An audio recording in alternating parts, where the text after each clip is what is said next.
प्रकाश चंद्र जी, जयपुर राजस्थान से।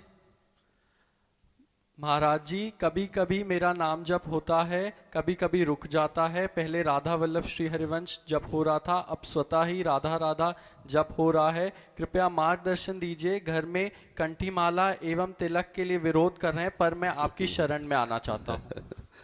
हाँ, आप देख लो, विरोध तो ऐसे ही है। हाँ, और जो भजन का है कि कभी होता है कभी नहीं होता है, ये तो गुणों का चक्र चलता है अंदर। कबहू तो थोरो भजन कबहू होत विशाल, मन को धीरज छुटे नहीं गाहे न दूजे चाल। और अगर हमें रसिकों का संग मिलता रहे तो फिर माया चक्र का जो प्रवाह बहता रहता है ना, सतोगुण रजोगुण तमोगुण, उस पर हम विजय प्राप्त कर लेंगे। भजन न होई संग बिनु भजन बिना नहीं प्रेम, छिनहु भजन छाड़िए धरिए या ध्रुव नेम। यदि भजनानंदी भक्तों का संग, प्रेमियों का संग मिलता रहे तो हमारे भजन की उन्नति होती रहे। पर यदि भजन कभी ऐसा लगे कि भजन नहीं हो रहा है, तो भजन होने के लिए जो हृदय में जलन हो रही वो भी भजन है, समझो।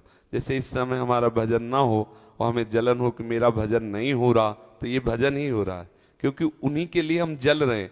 भले मंत्र नहीं चल, लेकिन हृदय में इस बात की व्याकुलता है, जलन है कि हाय मेरा भजन नहीं हो रहा। तो वास्तविक भजन हो रहा है, उसका परिणाम वही होगा जो भजन होने से होता है। पर सावधानी ये है कि उस समय हम कहीं भजन के विपरीत आचरण न कर बैठे जो हमारे हृदय को मलिन कर दे। पक्का अगर उस समय भजन नहीं भी हो रहा तो भजन के लिए जो तड़पन हो रही वो उत्तम भजन ही हो रहा, उसे भगवत प्राप्ति के योग्य बना देगा। और परिवार के विरोध की बात तो अभी आपने सुनी लिया, इतनी हम बातें कही कि ये संसार है, विरोध कैसा कैसा करता है पूछो मत। हाँ, आज जब हम किसी संत को देखते हैं भगवत अनुराग में तो लगता है बहुत अच्छा है, लेकिन उससे पूछो कि कैसे जब हम किसी अस्त्र को देखते हैं ना बहुत चमकता है, लेकिन उसको पूछो बेचारे को कि तुम्हारी दुर्दशा कैसी हुई। उसको लोहार ने आग के ऊपर रख के जला के घन से पीट के रगड़ रगड़ के उसको तब ऐसा बनाया। आज जब हम सुंदर घड़े को देखते हैं तो लगता है बहुत अच्छा, लेकिन उस बेचारे घड़े से पूछो कि तेरी दुर्दशा कैसी हुई है। कुम्हार ने उसे कूट कूट करके एक एक रज को समान करके फिर पैरों से रौंद कर जल डालकर फिर गूंथ करके उसे चाक पे चढ़ा के घुमा घुमा के जो चाहा वो आकार दिया, उतने पे भी उसे बख्शा नहीं। फिर आग की ज्वाला में उसको रख के आवे में तपा करके पक्का किया, तब जाके तुम्हारे सामने वो घड़ा बन के आया है। किसी को हम ये देख के कि बहुत सुंदर संत हैं, बड़े भजनानंदी संत हैं, ये तो बड़े आनंद में, साधु बनना बड़े आनंद है, तो बड़े आनंद का विषय, लेकिन वो आनंद तक पहुंचते पहुंचते क्या होता है ये कोई उपासक ही जानता, दूसरा नहीं जानता। जिसकी भी जीवनी लिखी गई है संतों की वो शुक्ल पक्ष की लिखी गई है, कृष्ण पक्ष की नहीं लिखी गई। कृष्ण पक्ष तो जाने मोरी छाती, वो उस उपासक का हृदय ही जानता है कि कैसे कैसे कृष्ण पक्ष बीता है। शुक्ल पक्ष में तो, शुक्ल पक्ष का मतलब सिद्धावस्था प्रकाशित। अब तो साहब नमस्कार प्रणाम और सब बढ़िया बढ़िया लिख, पीछे के जीवन क्या रहा है और उसके हृदय में क्या बीता है ये वही जानता है, दूसरा नहीं जानता। विरोध को सहना तो हमारा स्वभाव बन जाना चाहिए, ये होगा होगा जी। हाँ, आनंदित रहो, हमसे जो आपको सहयोग लेना है आप हमें।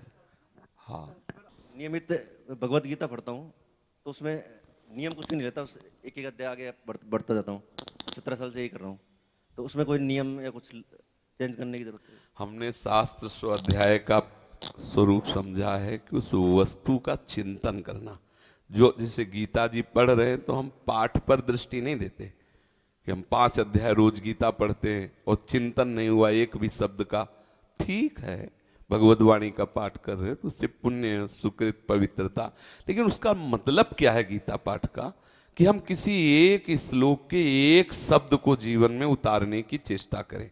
जो गीता जी है, जो भागवत जी है, जो शास्त्र है, ये हमें जीवन को सुधारने के लिए है, हमारा जीवन भगवत स्वरूप हो जाए। इसलिए तो हम पाठ भले कम करें लेकिन हम उसे उतारने की चेष्टा करें।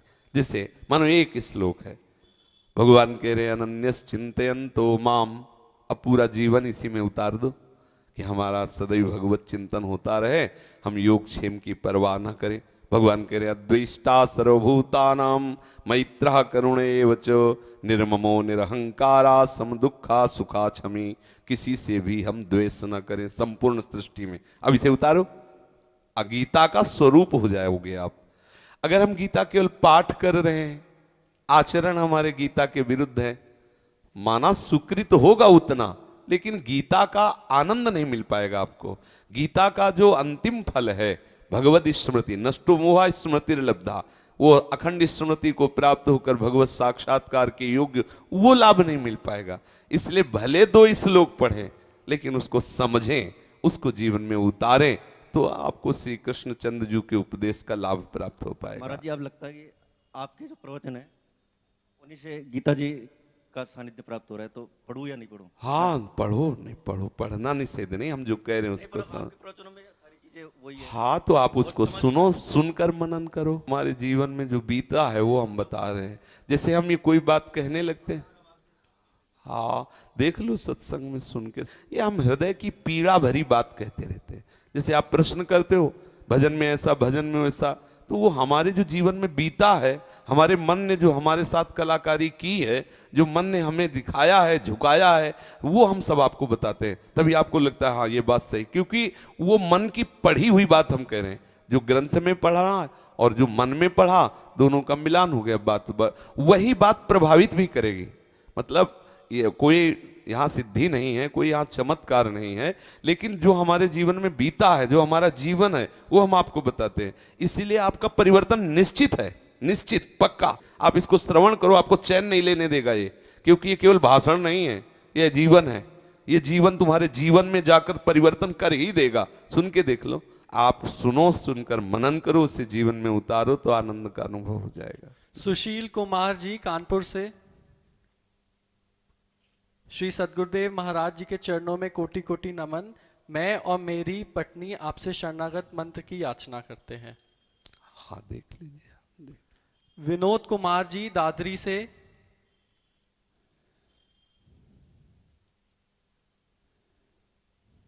श्री सद्गुरुदेव महाराज जी के चरणों में कोटि कोटि नमन। महाराज जी, मैं और मेरी शरीर की पत्नी एवं बेटा भी आए हैं, कृपा करके शरणागति मंत्र देने की कृपा करें। देख लीजिए जी।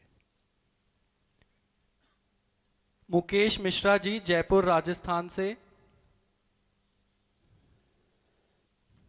जय श्री हरिवंश, राधे राधे महाराज जी कृपा करके शरणागति मंत्र देने की कृपा करें जी। भरत कुमार जी मथुरा से, महाराज जी श्री हरिवंश कृपया शरणागति मंत्र प्रदान करने की कृपा करें जी। कांता बहन गुजरात से, राधा वल्लभ श्री हरिवंश गुरुदेव मुझे शरणागति मंत्र देने की कृपा कीजिए। पुष्पा शर्मा जी लखनऊ से, गुरुदेव भगवान के चरणों में कोटि कोटि दंडवत प्रणाम। महाराज जी कृपा करके मुझे शरणागति प्रदान करने की कृपा करें। कौन? हाँ देख। कृपा देवी जी,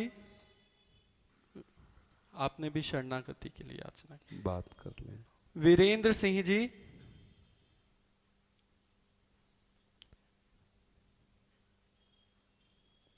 गुरुजी राधे राधे दंडवत प्रणाम। गुरुजी, मैं और मेरे शरीर की पत्नी आपसे शरणागत होना चाहते हैं, उचित समझे तो मुझे शरणागति मंत्र देने की कृपा करें।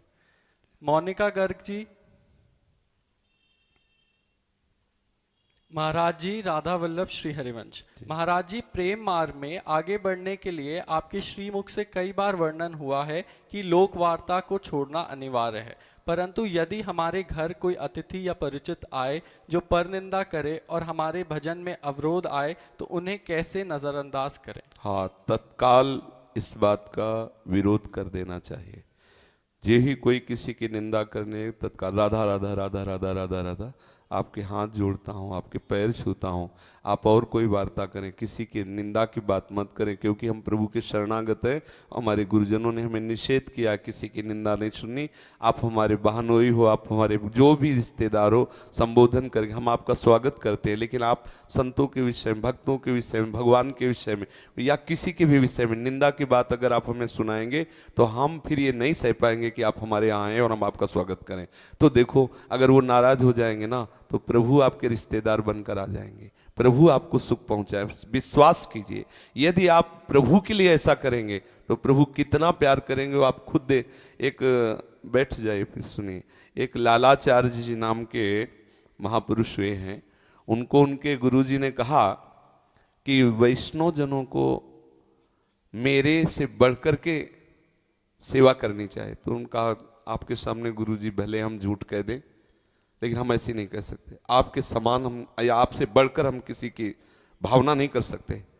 जो आपके लिए हमारा समर्पण हो सब वैष्णव के प्रति नहीं होगा। तो उन्होंने कहा कि फिर इतना तो कर सकते हो कि अपने भाई जैसा प्यार तो कर सकते हो ना। बोले वचन देता हूं सगे भाई से कभी कम नहीं प्यार होने दूंगा वैष्णव के प्रति। अब वो सदैव जहां वैष्णव को देखते थे जैसे भाई से नहीं मिलते, बहुत प्यार से मिलते, घर लाते, प्रसाद पावन, मतलब गुरु आज्ञा पालन, और वैसे ही वो प्यार करने लगे। एक दिन किसी वैष्णव का शव बहा हुआ जा रहा था, तो कुछ स्त्रियां उनकी पत्नी के साथ थी, वो स्नान या जल लेने गई थी। तो उन्होंने उपहास में कहा देखो तुम्हारा देवर जा रहा है, क्योंकि वो भाई मानते थे हर वैष्णव को। तो उपहास, प्रायः लोग सत्य मार्ग का उपहास करते हैं। और लालाचार्य जी को बताया कि कोई वैष्णव का शव किनारे नदी के था और ऐसा ऐसा उपहास कर। अच्छा वैष्णव का शव, और वो किनारे लगा, दौड़ के गए और प्रणाम करके उठाया, और पूरा का पूरा उत्सव वैसे ही मनाया जैसे भाई के पधारने पे होता है। अब फिर निमंत्रण दिया ब्राह्मणों को, तो ब्राह्मणों ने कहा पता नहीं किस जाति का वो था, हम ऐसे थोड़ी खाएंगे। निमंत्रण हो गया, सब भंडारा बना, लेकिन खाने कोई नहीं गया। अब ये जब ब्राह्मणों के पास जाते तो ब्राह्मण लोग मना कर देते कि हम लोग प्रसाद पाने नहीं जाएंगे, पता नहीं किस जाति का वो था, तुम तो ऐसे ही ले आए ऐसा। तो उनका कि अब हमारे गुरुजी की आज्ञा थी कि हर वैष्णव हमारा सगा भाई है, तो हमारा तो भाई ही है, हम उसका उत्सव किया है, आप लोग मत आओ। और अंदर गए घर में और रोने लगे कि प्रभु आपके दास में भी कोई जाति भाव होता है क्या? और गुरु ने कहा है, गुरु आप ही हो, गुरु ने कहा है कि हर वैष्णव को सगे भाई से ज्यादा प्यार करना। अब हमारे भाई की आखिरी जो क्रिया है कि ब्राह्मणों को भोग पवाना, वो नहीं हो पा रही है नाथ। उसी समय देखा कि तिलक, द्वादश तिलक लगाए हुए, पीतांबर धारण किए, शास्त्रों ब्राह्मण आ रहे। दरवाजे से आवाज सुनाई, गए प्रणाम किया तो देखा सब आए, सब और गांव के जो ब्राह्मण थे सब बैठे देखते रह गए। अब वहां जय हो घर के अंदर, और ब्राह्मण सब प्रसाद पा रहे। तो तब तक उनको यह आभास नहीं हुआ, लेकिन प्रसाद पाने के बाद देखा कि सब सदे आकाश मार्ग, तो देखा ये तो साक्षात वैकुंठ नारायण के पार्षद आए थे। अब जो ब्राह्मण गांव के थे ना, वो भागे कि हमें थोड़ा दोना पत्तल में ही प्रसाद मिल जाए, क्योंकि ऐसा। तो अगर हमारी निष्ठा है तो हमारे दिव्य धाम के पास रिश्तेदार होंगे। देखो नरसिंह मेहता जी ठाकुर में आनंद मगन है, उनके लड़के के ब्याह की बात आई। नरसिंह मेहता जी ने ठाकुर जी से कहा कि ना हमारे पास व्यवस्था और ना हम ब्याह में जाएंगे, लड़का तुम्हारा तुम जानो। तुम ठाकुर जी पाग बांध के स्वयं पूरे ब्याह का ठेका लेकर के हर व्यवस्था था। नरसिंह जी से कहा ब्याह हम कर रहे हैं, तुम चले तो चलो, बोले हम नहीं जाएंगे, हमें समय नहीं सेवा के, सेवा छोड़कर जाना। ठाकुर जी मना रहे हैं, लड़का नरसिंह जी का, ठाकुर जी ब्याह करने के लिए पूरी व्यवस्था सबकी है, और मना रहे हैं कि महाराज ब्याह में तो चले चलो, ब्याह ये है पूर्ण समर्पण। ठसक में तुम्हारा मन आवे तो करो, नहीं तो हम तो आपकी सेवा में मगन, आपके चिंतन में मगन। कोई रिश्तेदार नाराज हो जाए, या अब मान लो कोई रिश्तेदार आया वैष्णव निंदा कर रहा है, और आप भजन में मन देने वाले ऊपर, आपका भजन रुक जाएगा। क्योंकि जो निंदा करने वाले की दुर्गति होती, वही अपराध निंदा सुनने वाले को। तो भक्तन निंदा अति बुरी, भूल करो जिनको कि सुकृत बहु जन्म के क्षण में डाले। अगर निंदा कहीं हो तो कान में अंगुली डालो और राधा राधा उच्चारण करते हुए कि अगला शब्द न सुनाई दे, और भाग पड़ो। संत शंभु श्री पद अपवादा, कही सुनी तहां समर जादा, काटी जीव तासु जो बसाई, श्रवण मूंद नत चले पराई। शास्त्र सिद्धांत यदि कोई संत की निंदा कर रहा है, गुरु की निंदा कर रहा है, प्रभु की निंदा कर रहा है, तो उत्तम बात है कि कान में अंगुली डाले, ईश्वर का नाम लेते हुए वहां से हट जाए, और अगर सामर्थ्य तो उसकी जबान बंद कर दे।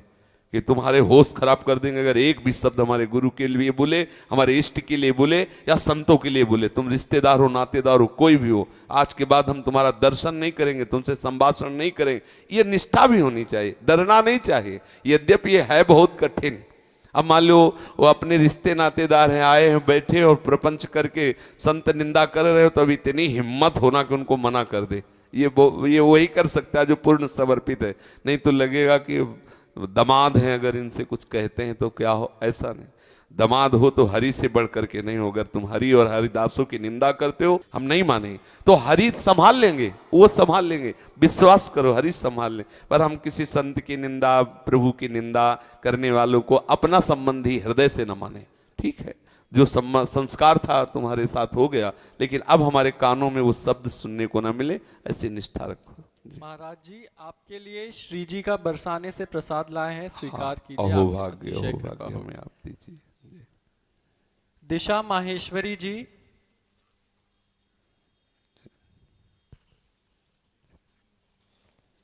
जी राधा वल्लभ श्री हरिवंश महाराज जी। महाराज जी, हम अपनी माता जी के साथ पूर्ण रूप से वृंदावन वास के लिए आ गए हैं। आगे के लिए आपका मार्गदर्शन चाहिए। हम आप में पूर्ण निष्ठा रखते हैं, आप जैसा बोलेंगे हम वैसा ही करेंगे। तो वृंदावन वास का उद्देश्य क्या है आपका? आपका लक्ष्य क्या है? श्यामा श्याम की प्राप्ति के लिए।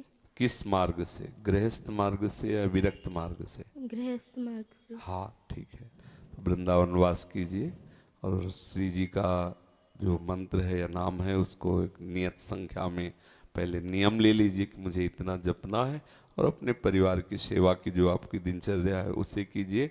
पर प्रधानता जब प्रवृत्ति मार्ग में चला जाता है तो पति को ही साक्षात ब्रह्म मान करके उपासना की जाती है कि साक्षात राधा वल्लभ लाल ही हमारे पति रूप में आए हैं, और उनकी आज्ञा का पालन करना, उनके अनुकूल रहना और प्रभु का स्मरण करना, परिवार को उनकी सेवा समझना। जब तक ऐसा अवसर नहीं आता तो माता पिता को प्रभु का स्वरूप समझकर उनकी शासन वृत्ति में रहो, उनकी आज्ञा में रहो, और प्रभु का चिंतन करते हुए, धर्मशास्त्रों का स्वाध्याय करते हुए अपना समय व्यतीत करें। श्याम जी, पठानकोट पंजाब से। श्री हरिवंश महाराज जी, गुरुदेव, मैंने भी श्री जी की सहचरी बनना चाहता हूँ और उनके साथ कुंज में जाना चाहता हूँ। महाराज जी, आपसे दीक्षा लेना चाहता हूँ, पर घर वाले प्याज नहीं छोड़ने दे रहे। क्या करूँ, कैसे मनाऊँ, कृपया करके बताएं, क्योंकि दीक्षा के बिना श्री जी कैसे मिलेंगी। महाराज जी ने आपके श्री चरणों में याचना की। आप कुछ दिन राधा वल्लभ श्री हरिवंश नाम जप करो और श्री जी से प्रार्थना करो कि आपके परिवार के जो गुरुजन हैं, पूज्यजन हैं, उनकी बुद्धि आपके अनुकूल करें। तो प्याज लहसुन कोई ऐसा अमृत तो है नहीं कि अगर आप नहीं छोड़ेंगे तो ऐसा, हमें तो लगता है कि कोई उसमें ना तो पौष्टिकता है, ना कोई स्वाद है, ना सुगंध है। ऐसा है नहीं, प्याज लहसुन लोग बहुत पसंद करते हैं। क्या खास बात है इसमें? वो जहाँ भी अमनिया किया जाता है दुर्गंध फैल जाती है। क्या स्वाद होता है? मुझे तो लगता है कि केवल एक अभ्यास है खाने का, इसलिए ऐसा है। पौष्टिकता में भी तो ऐसा नहीं कि मतलब बहुत पौष्टिक हो ऐसा, तो इसलिए प्याज लहसुन कोई खास बात तो है नहीं। आप माता पिता से प्रार्थना कीजिए और श्री जी से प्रार्थना कीजिए और राधा वल्लभ श्री हरिवंश नाम जप कीजिए। फिर अगली बार जब आइए तो बताइए क्या स्थिति है, फिर आगे बताइए जी। सुनील कुमार जी, करनाल से। महाराज जी, आपने आपके श्री चरणों में शरणागति की याचना की है। जी, आप प्याज लहसुन छोड़ दिए? गुरुदेव भगवान, घर पे तो छोड़ दिए है। अच्छा। और बाहर फील्ड का काम है, वहाँ पे कहीं ना कहीं खाना पड़ जाता है। तो क्या करें बताओ। हाँ, समस्या तो बहुत ऐसा, मतलब ये खान पान तो सब जगह इसका ऐसा, और ये कोई मतलब ऐसी वस्तु नहीं है जिसके बिना मतलब हमारा स्वास्थ्य न ठीक रहे। नहीं तो ये तो घोर तमोगुणी वस्तु है और भजन में बहुत बाधक है और भगवत मार्ग के पथिक के लिए त्याज्य है। जो संत सदगुरुदेव ने निश्चय किया, शास्त्रों ने जो वर्णन किया, वो हमें धारण करना चाहिए। तो ऐसा कर ले कि जैसे कभी बाहर हैं और आप किशमिश आदि का भोग लगा के अपने पास रख लें, तो प्रसाद मिला के पालें, बकाया घर में न बनावें ऐसा। क्योंकि जीवन अगर इस बहाने से भगवत विमुख रहे तो ज़्यादा ठीक भी नहीं है। क्योंकि केवल प्याजे लहसुन के पीछे हमारा जीवन भगवत विमुख हो जाए तो ऐसा भी नहीं। भजन में लगोगे तो अध्यात्म बल बढ़ेगा, तो अपने आप ही छूट जाएगा, ऐसा भी हो सकता है? हाँ, देखो आप ले लो शरणागति। अनुराधा जी वृंदावन से, श्री महाराज जी के श्री चरणों में सादर प्रणाम। कृपा करके मुझे भी अपनी शरण में ले लीजिए, अति कृपा होगी। हाँ, देख लीजिए। संजय द्विवेदी जी, श्री राधे श्री हरिवंश, गुरुजी आपसे युगल मंत्र की दीक्षा प्रदान करने की याचना है, कृपा करें। देख लीजिए जी। यशोदा जी दिल्ली से, महाराज जी आपने आपके श्री चरणों में शरणागति दीक्षा के लिए याचना की। हाँ जी। सुशीला जी,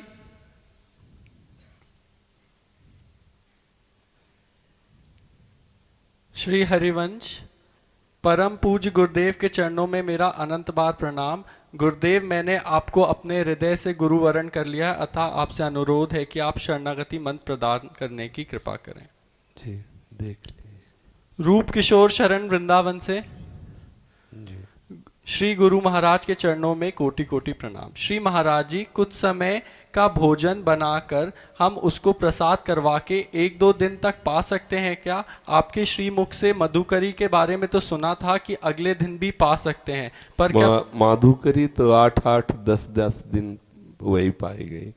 जैसे संत जन एकांत प्रिय हैं और वो माधुकरी मांग लाए, 8 दिन तक उसे रखा, पा लिया, फिर रोटी।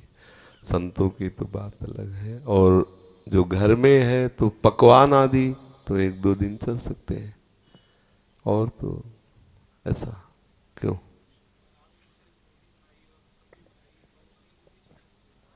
हाँ, देख लीजिए।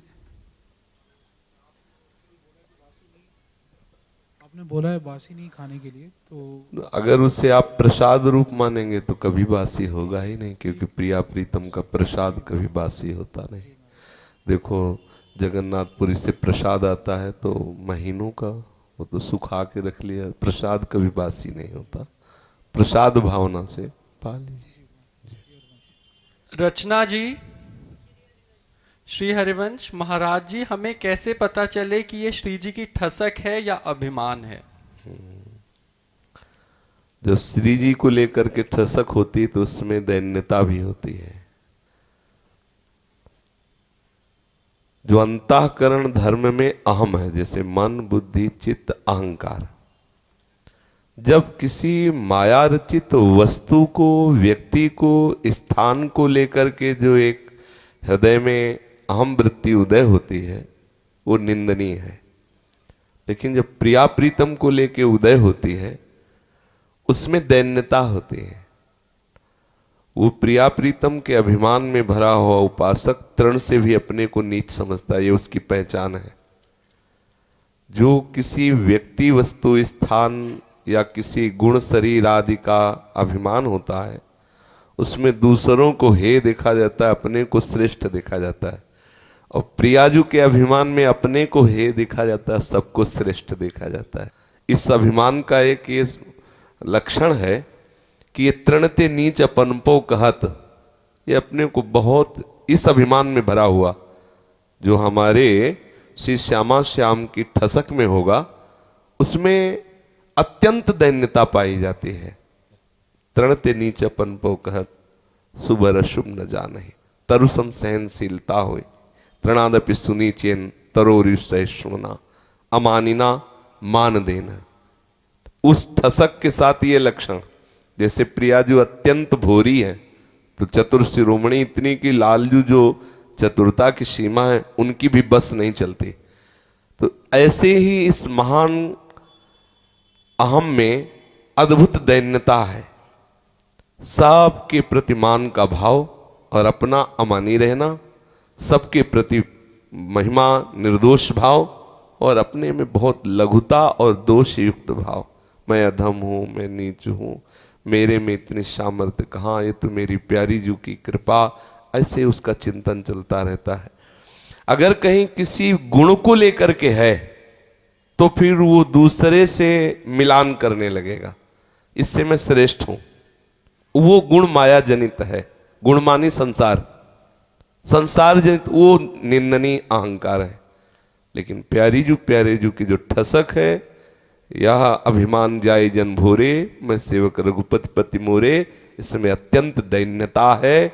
सबके प्रति मान भाव, स्वयं अमानी रहना, सबके प्रति निर्दोष भाव, स्वयं में दोष दर्शन करना, स्वयं में दोष दर्शन। देखो, स्वयं हित सजनी स्वरूपा आचार्य चरण हरिवंश महाप्रभु कह रहे, क्वाहम तुच्छा परम अधमः प्राण्यो गर्ह कर्मा यत्तन्नाम स्फुरति महिमा हरेश वृंदावनस्य। कहाँ मैं तुच्छ, कहाँ मैं अधम, कहाँ अपराध करने वाला और कहाँ प्यारी जू का राधा नाम। ये तो वृंदावन की महिमा है जो मेरे मुख में, मेरे हृदय में राधा नाम स्फुरित। यह ठसक राहो को काहू मने दिए, मेरे प्राणनाथ श्री श्यामा शपथ करो तृण छिए। जिन महामहिमा में श्री प्यारी जू की चरण स्थिति का वर्णन आचार्य चरण कर रहे हैं, वो इतने दैन्य है। कह रहे क्वाहम तुच्छा परम मधमा। अहम प्यारी जू का जब उदय होगा तो सब अहम का विस्मरण करा के अत्यंत दैन्य होगा।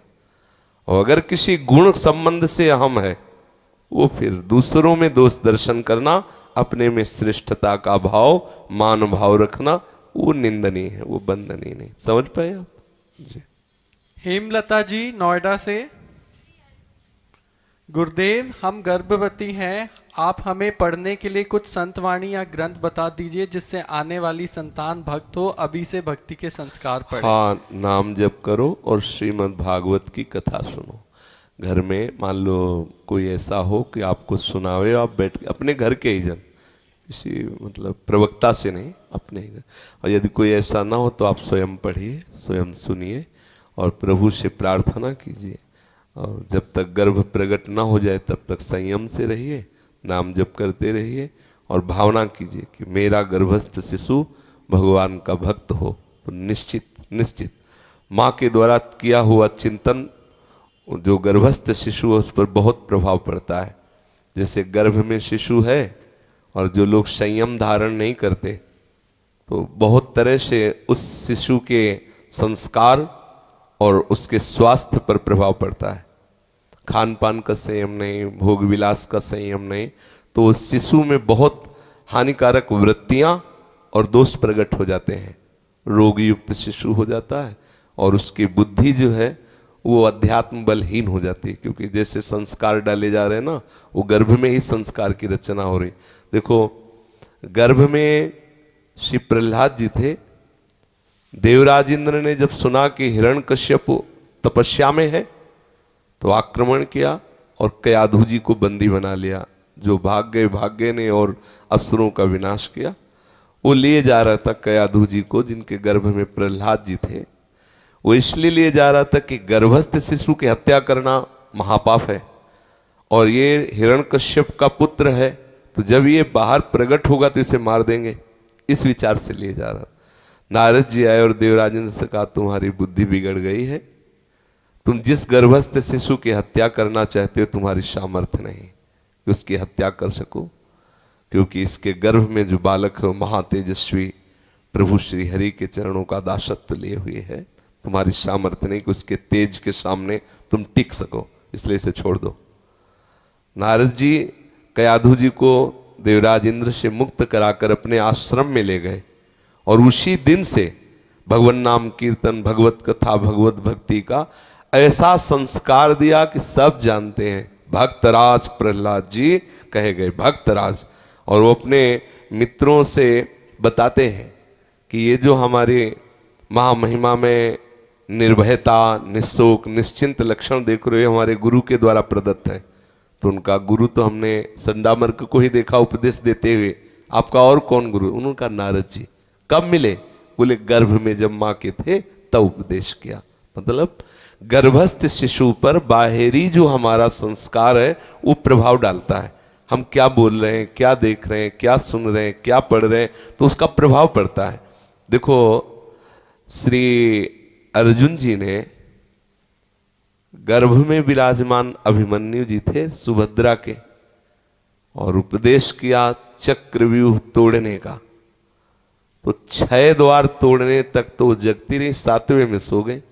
तो गर्भस्थ शिशु अभिमन्यु 6 द्वार तोड़ने की कला मां के गर्भ से ही सीख गए थे, 7वां नहीं सीख पाए थे। तो इन शास्त्र के प्रमाणों से ऐसा अनुभव होता है कि गर्भस्थ शिशु को आप संस्कार उत्तम से उत्तम और नीच से नीच दे सकते हैं।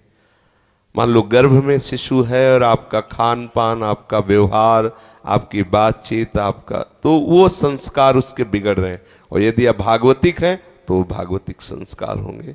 बड़ी भाग्य है आपके जो आप अपने गर्भस्थ शिशु को भगवत भक्त बनाना चाहते हैं।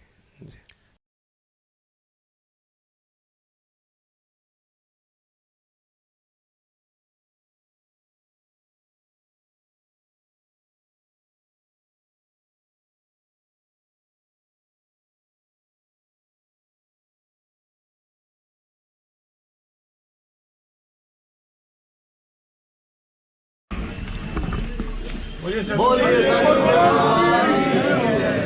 भगवान की संत भगवान की संतन की